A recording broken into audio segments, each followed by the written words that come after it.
Cindy, hello, and thanks for joining us. Thank you for having me. You drove up from Southern California traffic, so that's an event. I appreciate you being here. Hey, the view could be worse. Now, if you would, let's tell us who you are. You're in real estate, what you do, what's your background in real estate. You do a lot. I've done a few things in real estate, that's for sure. My flipping career started 15 years ago. I bought my first property when I was 19. I made more money than the 2 full-time jobs that I had at the time, and that's when the light just flipped and there was no going back. I had to go headfirst into real estate immediately. I've been fixing and flipping homes for the last 15 years and other avenues of real estate like property management and some other little entrepreneurial pursuits as well, but real estate's always been the mainstay. All right, so you're 19. Yes. What made you decide to buy a home and flip it? Robert Kiyosaki's Rich Dad, Poor Dad. There he is again. He The age of 16. Yeah, that planted the seed. I had a great-grandfather who was successful in real estate and flipping, and we had grown up kind of, lower class to middle class, and so I really saw real estate as this opportunity or this avenue to actually have an incredible life. My great-grandfather had this incredible home on the bluffs in Laguna Niguel, and I just thought, okay, I'm going to do more of what he's doing than my parents, God love them, who were working, 60 hours a week. So yeah, that pursuit of flipping started. I actually was planning to flip a house out in Texas, so I'd moved out there, before all the Californians went out there, and I fell in love and came back home. It was harder to flip a home out here as, a poor, struggling college student, so I bought a mobile home, but was able to flip it for $89,000 more than what I had purchased it for. A mobile home? Yes, a mobile home in the ghetto, which I lived in during remodel. I do not advocate for that at all. I do not suggest that for anyone. But it worked. But it definitely worked. Yeah, the living in part, that was a little scary. I definitely advocate, doing what you got to do while you're getting started. But yeah, those were the throes. Okay, the beginning of this journey. You're in Southern California, but you moved to Texas? Yeah, I moved out there specifically. I had taken an internship learning some construction with the first female contractor in the state of Texas, and so I was given this really great opportunity. I thought, okay, this is going to be fantastic. But real estate found me wherever I went. I came back home. I ended up staying, back here in Southern California. And yeah, it was incredible. I had gotten my real estate license there.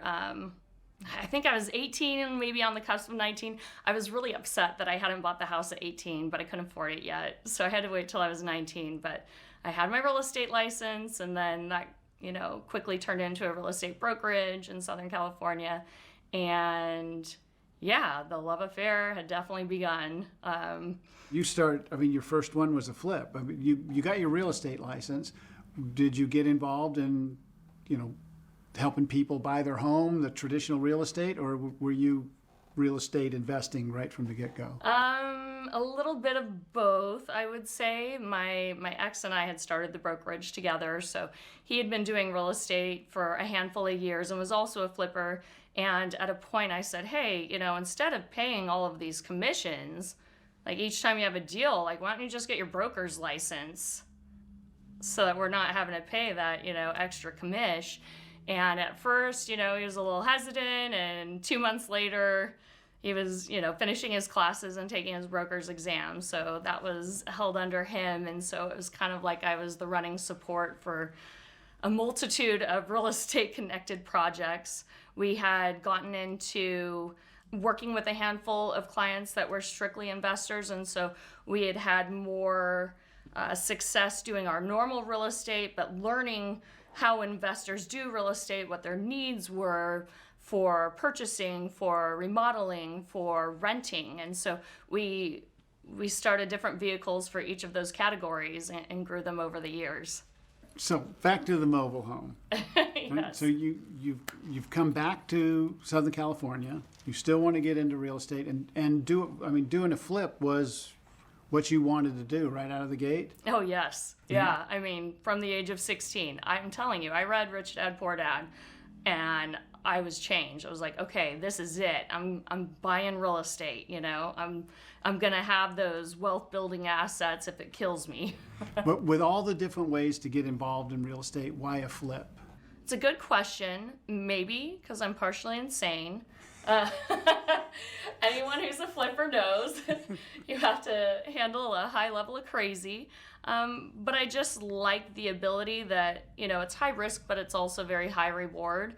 There are very few jobs that you could do something like a flip in a series of a couple of months and return what most people would consider a pretty comfortable annual salary, you know, and take the rest of the time off. So for me, flipping was always going to be that vehicle one way or another, because it was that get in, get out, and I love designing. And so when I was the age of 18 to 19, I actually had a little company called Appraisal Boosters, where I would go in and help people get their homes ready to sell. So I feel like it was a natural progression from there. You know, I knew that I didn't have all the information, but by doing things, you gain the knowledge along the way. And so it's kind of like one little thing led into another, and that's what brought me here. So Robert Kiyosaki was pretty much your first mentor, even though it was just through the book. Oh, yeah. Right? How about as you got into this, did you find coaches? Or did you just jump in and do it? No, trial by fire, I think is the best way to explain it. I really wish that I had, but no, it was unfortunately the School of Hard Knocks that taught me what I know now. It worked. It was effective. All right. So how'd you find this mobile home?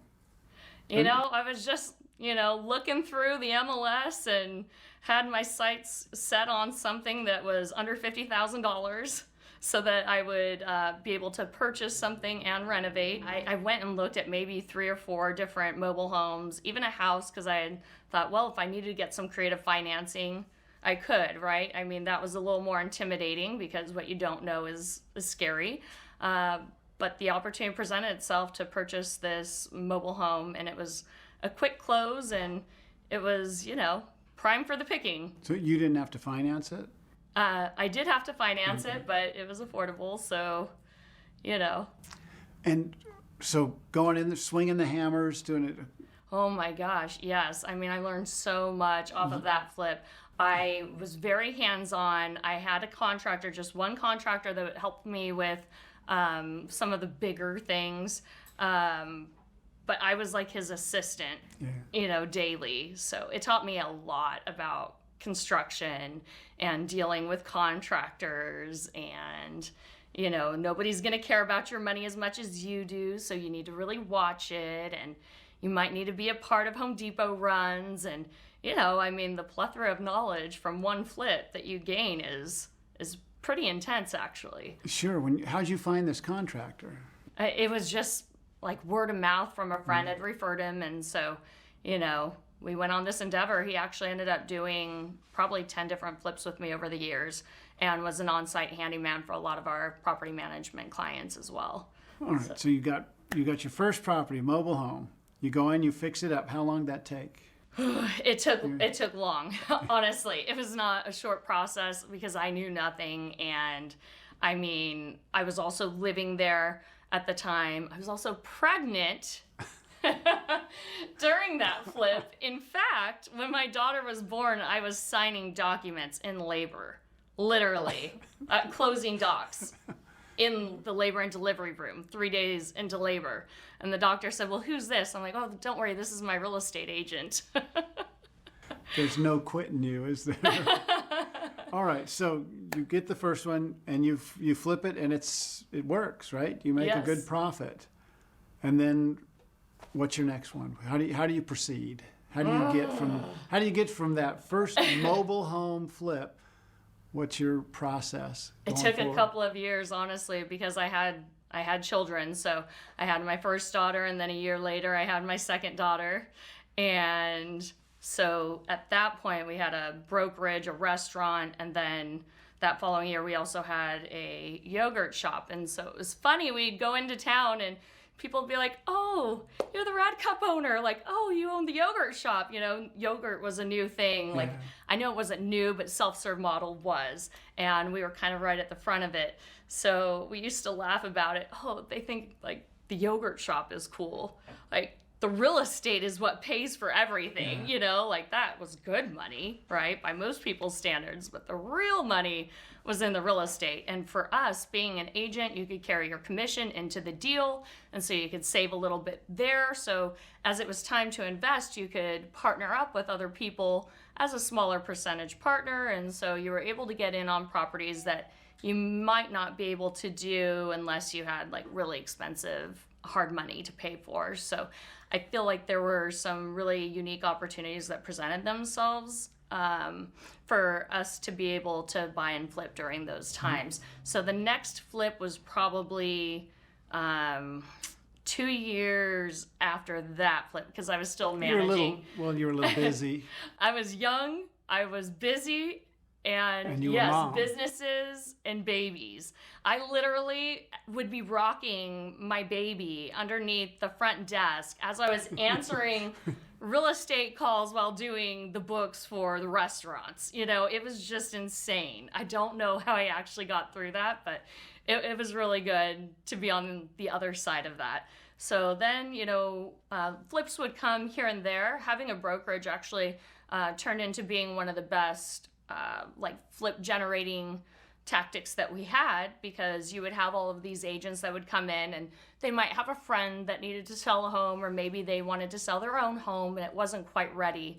And so we could offer a unique model where we could either partner with them, they would pay for the construction, or we would partner with them, we'd pay for the construction, or we'd offer them a cash out plan. So they had one of three options, and usually that seemed to fit somebody where they were.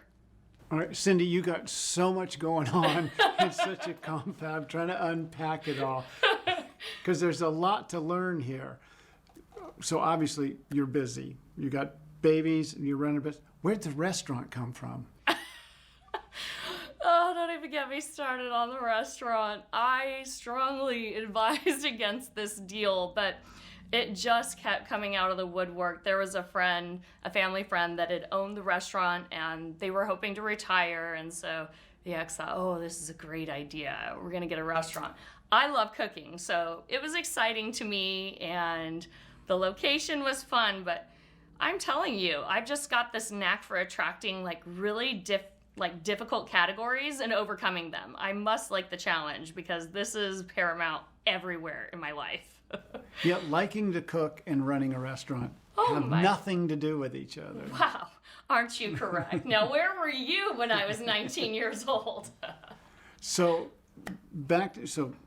you got things you got things organized, and you've found a little bit of time in your schedule to go out and buy another property.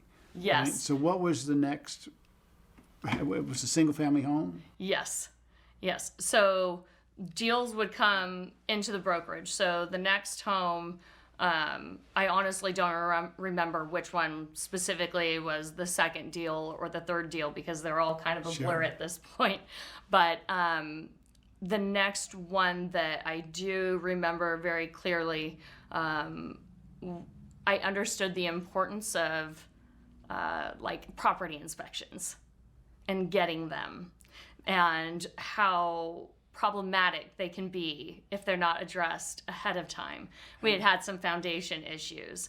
And, you know, that's one of the qualms that I have with some of these flipping shows. They show like these really incredible numbers at the end of the day, and realistically, that's not always how it goes. Right. A majority of time, yes. And can you minimize and mitigate that? Yes, absolutely you can. But if you're a new person going in, I feel like those types of shows kind of paint this like, everything's grand and it's all going to work out and we're going to make zillions of dollars, right? Where some of them, you're like, please God, just let me break even on this one so that we can buy diapers. Yeah.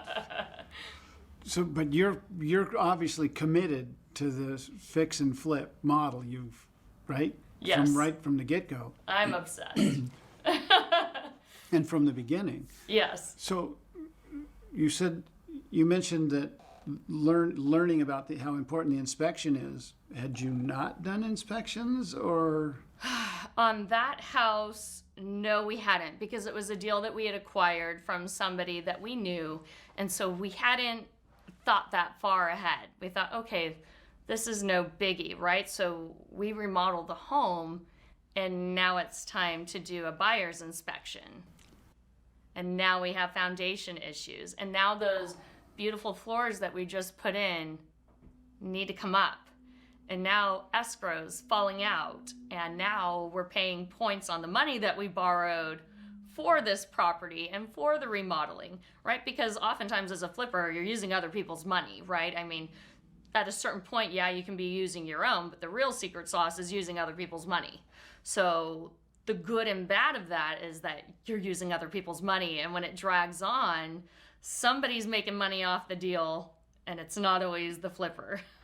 So how did you learn how to, and how do you start using other people's money? That's a very good question. So for us, we were very fortunate that we had a couple of clients that were they were investors, and so they were constantly looking for properties, and they were willing to let us team up with them. When we started doing properties on our own, we could then go to them and ask for a loan. We also had a financial division in-house, so we had access to hard money through other hard money lenders. It would depend on the deal, right? How much we wanted.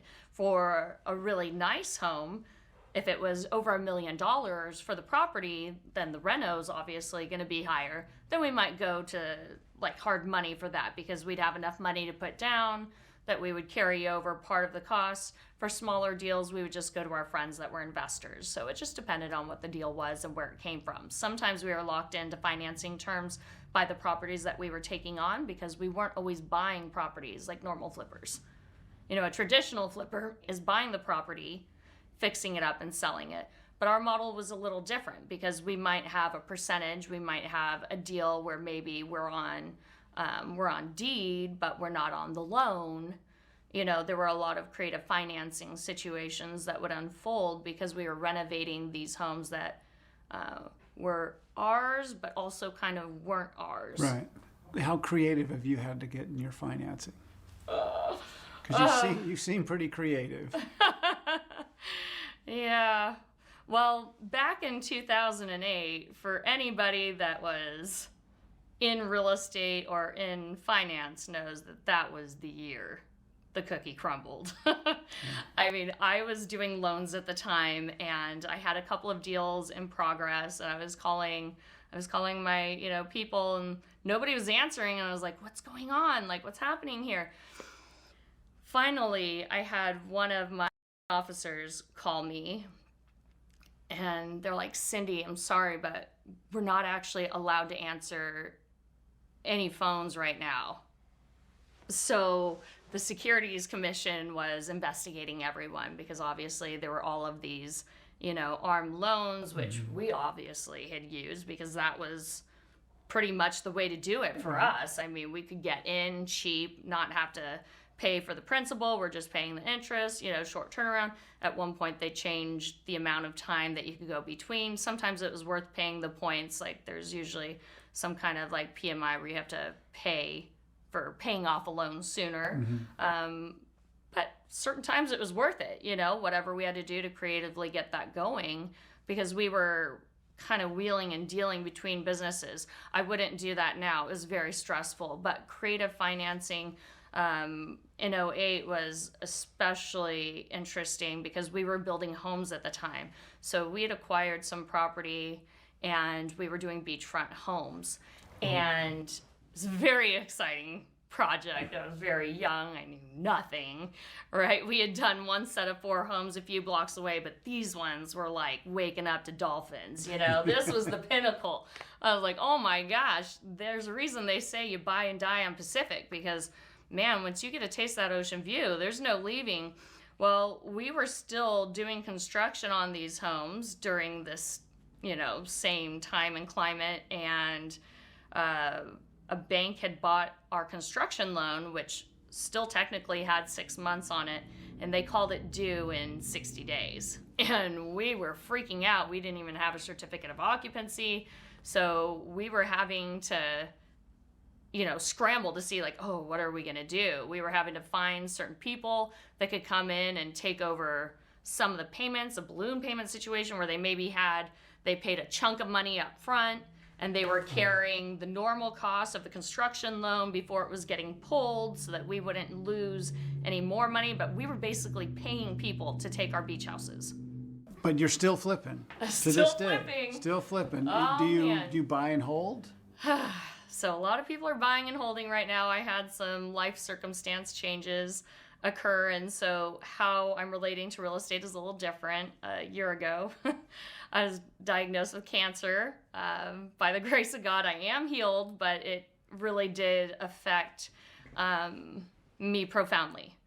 It really had me looking at what I wanted to do and how I wanted to live my life. My daughters are now in high school, and they had always been, saying like, Mom, like we need you at home more. And it's that struggle, right? Like as a working mom, you feel like you're darned if you do and you're darned if you don't, because you want to be there with them, but you also want to provide for them. They're smart kids. It's like if you want to go to college, I wasn't expecting to split away from their father. And so it put me in a financial situation to where my strategy is a little different right now. I flipped the script and went into consulting because taking on the personal liability of the flips was just a little too much for right now. So this year I flipped 21 properties and I've taken the last couple of months off because that was a lot. That's hands-on. I did the design kits. I project managed them on site and got them over the finish line. So right now I'm actually moving into doubling down on the consulting and taking a lot of those tips and tricks that I've learned about flipping and creating an educational platform for other people that want to be doing renovations for themselves, potentially even flipping, just kind of what to expect when doing construction, because I feel like a lot of people have no idea, because the shows really do glamorize a lot. They always have like one pitfall moment where, oh my God, the world's gonna fall apart, and somebody swoops in and saves the day. But I really want to inform people of some of the pitfalls that they can appropriately mitigate, with the right information.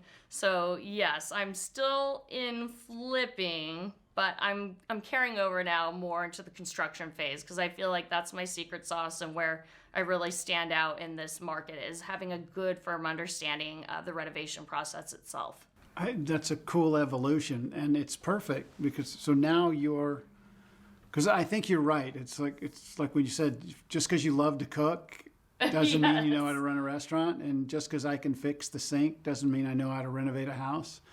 So your consulting group, you literally can take people from, I come to you, I want to get into flipping, right? Yes. And you can... I can give you everything you need, very systematic approach so that it's not overwhelming, so that it's not scary, so that you have a bailout person to call when things arise. And, proper planning can really mitigate a lot. So that's what I'm here for. So in that first meeting, if you were going to bullet point, like, all right, James, you need to know these things, and these are the things you need to look out for, because I got to find a property, right? Yeah. So what are my bullet point takeaways from the first meeting? For a home or for my services? If I've come to you, your consulting group, and I want to get into flipping. First of all, I make sure that you're really set on doing this. I'm just kidding. I love flipping, but a lot of people aren't made for flipping because you're getting into the ring every day and you're in that arena and you're getting kicked left and right, and it's awesome, right? Like for somebody like me, it's fantastic because I'm tough, but it's taken years to get this tough, and not everybody can afford to step into that arena. I think when looking at a home, of course, looking for good bones is always important. The best location, right? I mean, when you're looking at a property, knowing that you've got to be at that 70-30. If you find the property on your own, you're not paying commission, then you should know that 80% of that property, 80 out of 100, that's the price that you're going to need to buy the property for.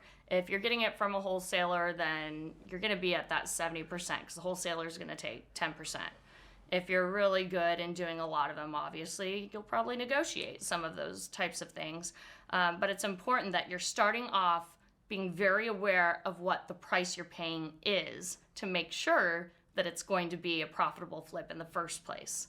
Makes perfect sense. So I guess you've got experience, you got your builder. When you go in to look at a property, you'll price it out, right? So you'll walk in, you'll see, okay, we need new cabinets. We'll look at a wall, we'll knock on it. Is it load bearing or not? Nope, we're taking it out. We're going to open up this floor plan, right? There's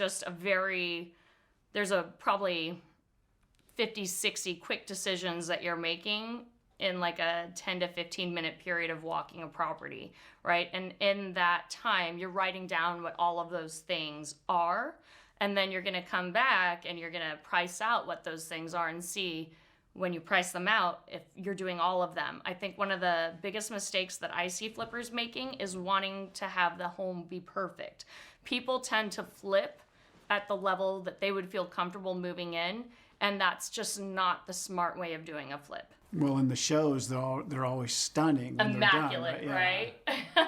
It's just not reality. If you're trying to make good money, the home should not be flipped to your standard unless you're dealing with high-end properties. If you're dealing with a property where you're putting in, a few $100,000, then by all means, do it all, head to toe. You better not skimp. But for the average property, in San Diego, the average property is going to be, around 700 to $1 million, right? So if you're looking at this house, even at 700,000, that's probably going to be a fixer, right? You might find some that are in less desirable areas that are maybe 5 something. And if you're really lucky, you might have some good probate people that you work with, and you might get some properties that way, right? It depends on how you're acquiring the property, but the important thing is keeping in mind the cost and the profit.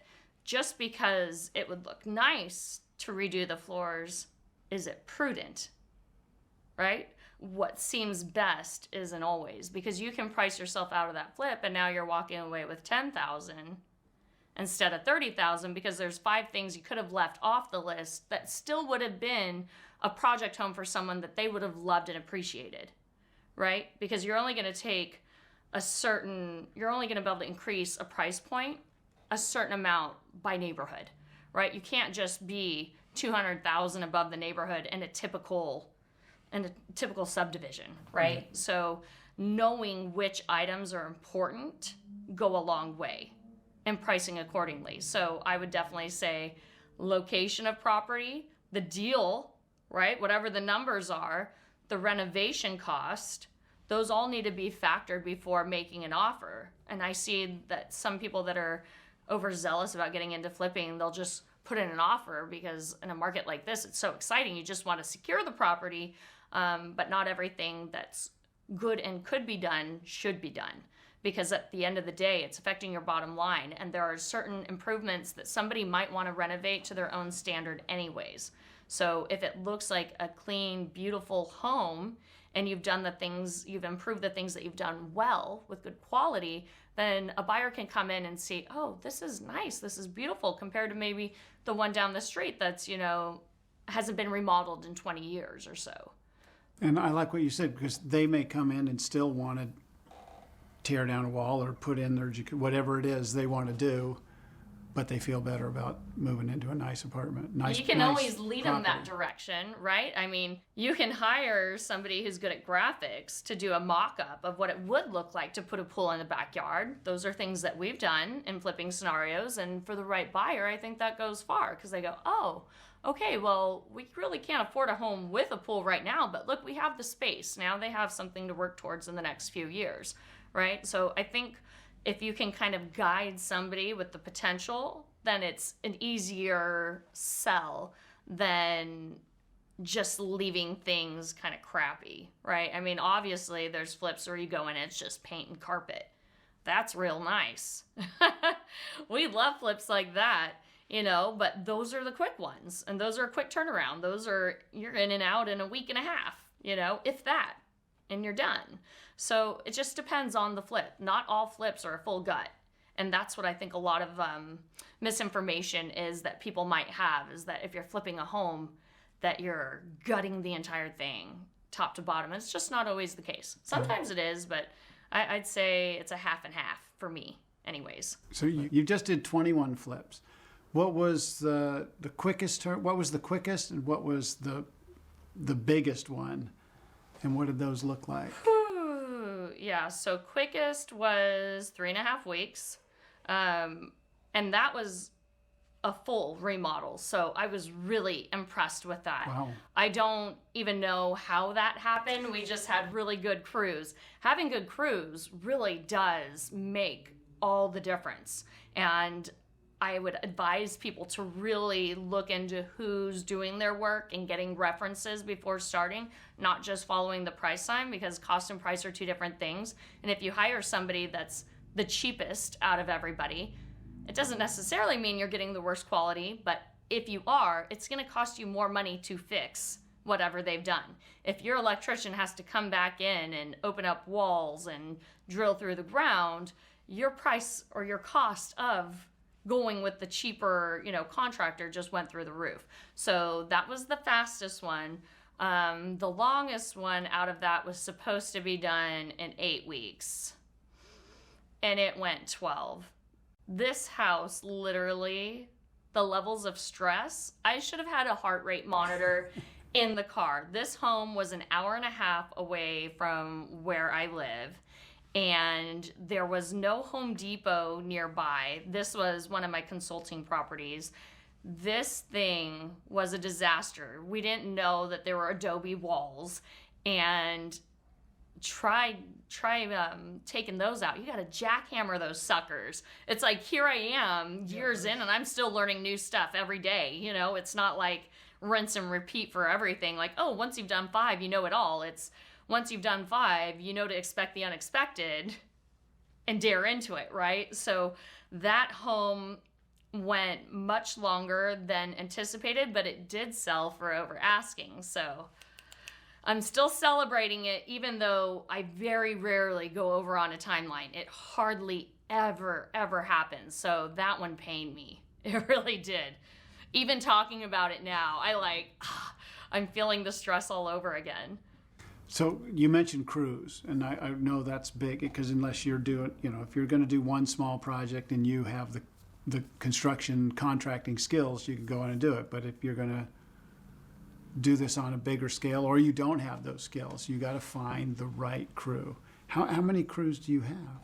I have probably about 7 right now that are available. I previously had a construction company with the ex. Well, it made perfect sense at the time. We were renovating these properties, these onesie-twosies, and then we'd get a new home, and those guys would be stuck on another project. So we quickly realized, hey, we got to keep these guys. If we can keep this crew on track and give them work nonstop, then that'll help offset a lot of the other problems. Now, obviously, it created more problems because now it's another company to run, but it was profitable to do that. Yeah. But you could feed them at the restaurant. So perks there. But by that time, the restaurant was gone. Oh, thank God. So you started your own, so you had crews, but they weren't always available, yes, because they're working wherever they can. The ex went right? and got his contractor's license, which that is no joke. I'm just going to say that I respect anybody with their contractor's license on a whole extra level, because there are so many questions. It's such an intense test. This isn't like a real estate exam where you just take your classes and zip right through it. This is no joke. Obviously, there's more cost because now you've got to be licensed and bonded being a contractor, but now you can hire subcontractors, which are people that you'd normally have flipping a house in the first place. So did he work as the general on all these properties? Yes, he was the general. Yeah. I was the on-site general. He was the in-office general. Each person's got to play their part, right? So everybody's got to pitch in where needed. But yeah, I liked being there. My kids were on construction sites, as toddlers. They've been pulled around. They used to hate going to Home Depot or Lowe's or the flooring store. They'd be like, "Oh, Mom, really? Again?" What about Toys R Us? That's what I do. I'd bribe them.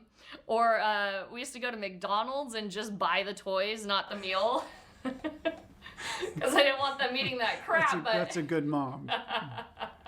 All right, so you got busy enough that it behooved you to just create your own construction group. Yes. So you had people, whenever you got a property, you didn't have to wait or go find a new crew. That's one of the hardest parts, is finding good crews, honestly. I would think so.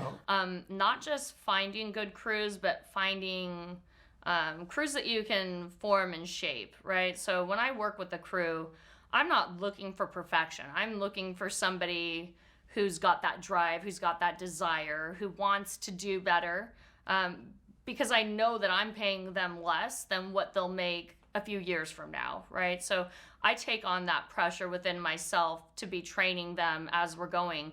If you were doing this for a retail client, this is what would be expected, right? So some of those structures that I have in place, which most flippers do, would be like a punch list at the end where you're finding, all of the small things that need to be repaired or improved.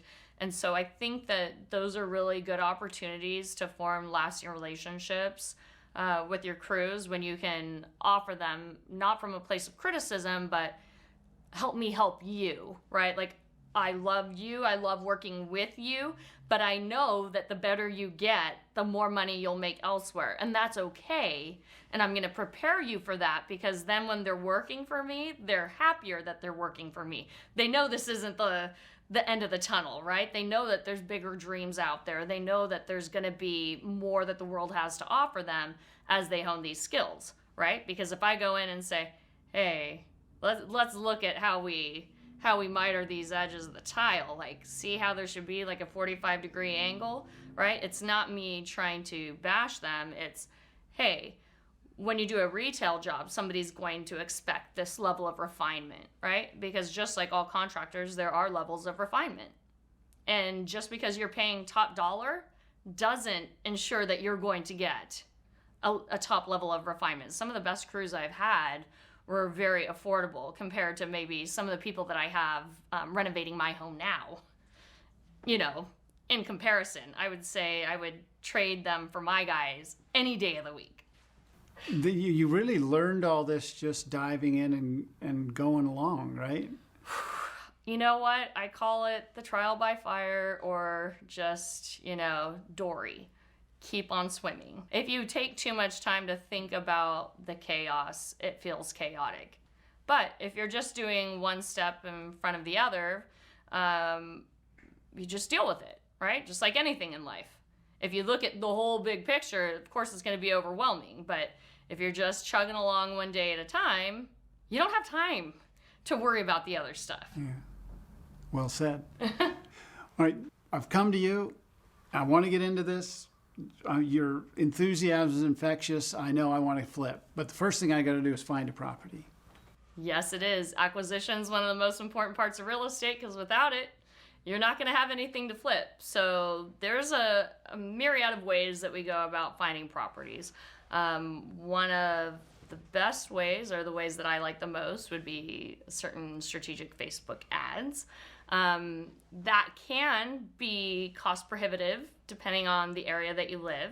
For example, if you're looking to do that in San Diego or LA, that's going to be a lot more expensive than if you're in a smaller town in Minnesota, for example, right? So getting clear on the area that you're looking to flip is important, because how you acquire the property will make a difference. So you can do Facebook ads, you can talk to different probate lawyers, attorneys, or assistants that work for said people that know clients that have properties that maybe they can't keep up payments for.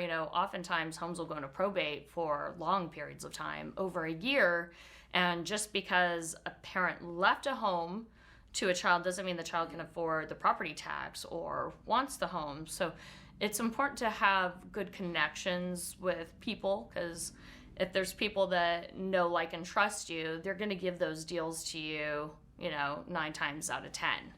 Another way is obviously newspaper. You can go and do short sales and line up with everyone else, and obviously which city you're in really helps dictate whether or not that's going to be economically feasible, because there might be 400 people out in front of the courthouse, and sometimes it's good and sometimes it's not. Now, I predict that there's going to be a huge insurgence of those, in the future.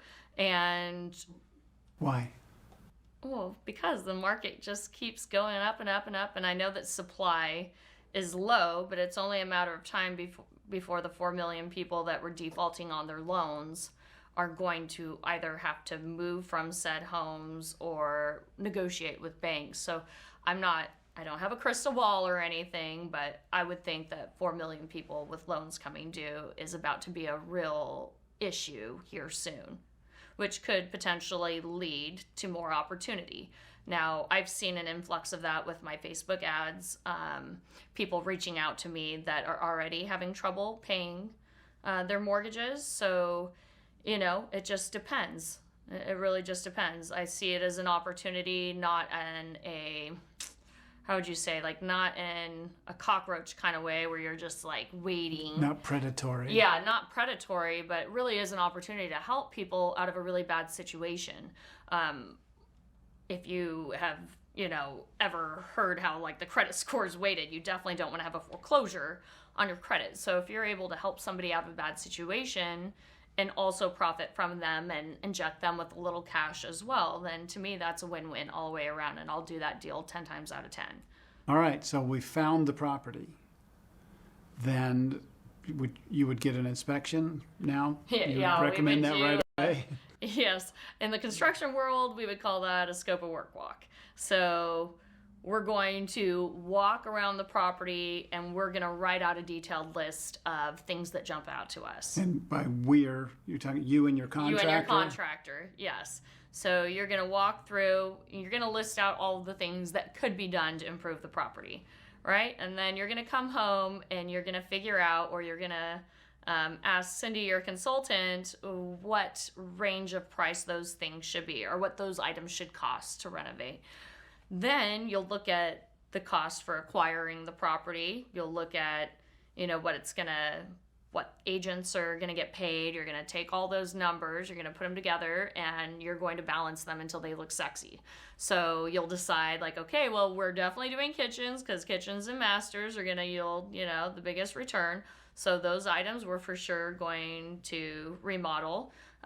Maybe we're leaving certain toilets in, or maybe we're only doing backsplash into a bathroom, right?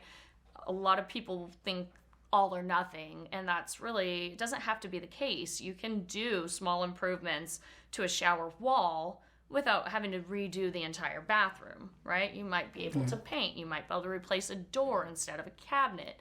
Now, vanities for bathrooms are so affordable nowadays that that's not really been that big of an issue. But it's important to have a strategic plan in place when flipping right now, because there have been a lot of shortages with COVID going on and a lot of delays, significant delays with no end in sight. So if you don't have a proper plan in place and you think, oh, I'm just going to go pick this up, you might have some problems, right? So knowing what your plan is, knowing the items that you're purchasing and getting them as fast as you can is now at the top of the priority list. After you price out and figure out what you're doing, you want to be ordering those supplies right away, right? And there's maybe 150 items, not quantities, but maybe 150 different items to do a full remodel on a house. So somebody who's not familiar with flipping might not be aware of that. And that's not even counting, the push drains for the sinks or the push buttons for the dish or for the disposal, right? That's just normal stuff like light switches and, outlets and, faucets, lights, things like that. So yeah, having a good plan is paramount. Those who fail to plan to fail, right? Yeah. Because I know, like you mentioned, the supply chain, It's we're in Huntington Beach, and the amount of ships that are sitting out here waiting to get into port is kind of scary, right? Yeah. So how do you mitigate your supply chain going haywire? When you have a large number of properties that you're flipping, there are certain things that you can do, like pre-purchase. If you know that, hey, it's pretty standard to get this 36-inch, and normal dishwasher, like I have pre-planned sets of appliances that I purchase, right, for a typical flip or for a more high-end flip. So for those, ordering in advance, there's certain suppliers where they'll put, they'll keep 20 in stock of everything if you've already shown your ability to pay for those said things quickly, right? Because there's nothing an appliance person hates more than you calling like, oh, we need a dishwasher in 2 days, right? I've worked with companies and they literally order their appliances 2 days before they're listing. And that's a big mistake for a lot of reasons. Even if they have those items in stock, do they have the exact item you need in stock? Or are you now paying a premium because now you're going with a more high-end appliance, and now are you getting different brands for different items? It's not thoroughly thought out. It's not good planning. So, working with your vendors, having good vendors is important. Being creative with, maybe you don't get new appliances. Maybe you can get a new panel for certain types of refrigerators. But even I'd seen like the steel, like anything metal has just been intense. Like I myself purchased appliances close to 4 months ago, still not in. They were saying GE, they're like, oh, over a year. For high-end appliances, they're like, oh, we can't even give you a time. Sharp, who does all of the under cabinet microwaves, they're at a standstill. They do all of the under countertop pull out microwave drawers, and they're completely stopped right now. So yeah, just getting a good plan of attack. If you know that going into a flip, then you might build out the cabinetry so that a microwave will go in, but maybe you don't actually put that microwave, because a microwave drawer is actually very expensive compared to a normal microwave. So you might say, okay, we're going to give you the space for it, but we're not going to include it, right? So that's one of those strategy sessions topics, because you can look and see, okay, well, we can set things up so they can finish painting the picture, right? We'll paint enough of the picture to where they see the vision and they go, this is great, we love it, we want more of it. And then they see, okay, we're going to need to get a microwave. Well, that's small potatoes compared to a house. And now you get to buy your favorite microwave. Yes, exactly. So that's when you do that walkthrough and you're developing your list. That's you need to be ordering right away. That's a quick action right there. Yeah, that turnaround needs to be almost immediate. Yeah, I guess for all items, because even doorknobs, oh my gosh, for a while back in December, oh my gosh, I could not get doorknobs to save my life, like the ones that I wanted, right?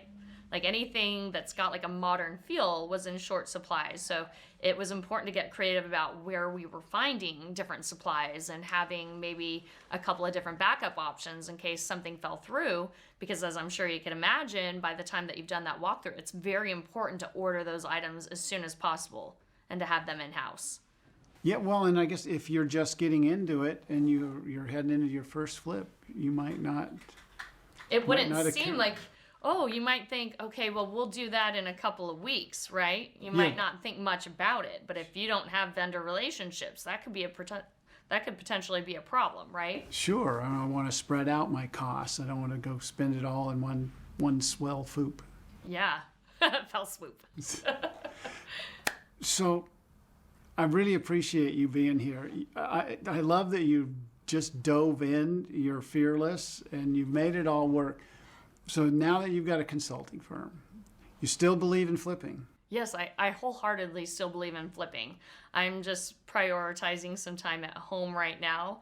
My kids will be back in college in a few years, and I'm sure that will transition me back into full time. It's just the driving for me right now. Yeah, but it's fortunate for the rest of us because now we have a consultant to go to who knows all the ins and outs.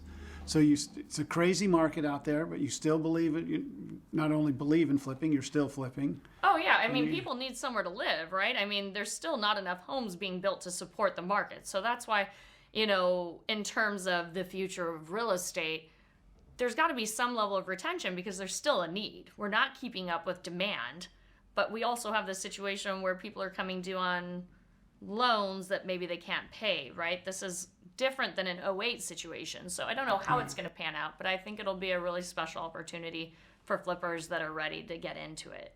Nice. Have you ever done a second mobile home? No, I haven't.